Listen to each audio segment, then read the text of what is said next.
Panginoon, please bless and protect my family.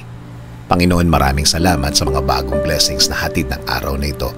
Alam ko, Lord, na marami ka na namang pagpapala na ibibigay sa akin. Tulad na lang ng nagising ako sa araw na ito.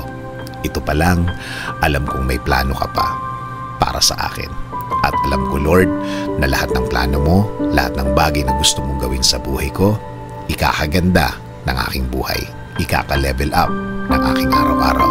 At alam ko din, Lord, na alam mo ang lahat ng nangyayari sa aking buhay. Alam ko din na bahagi ng blessings mo sa akin ay ang pag-aalaga mo sa akin. Na gawin akong safe saan man ako magpunta at saan man ako andun.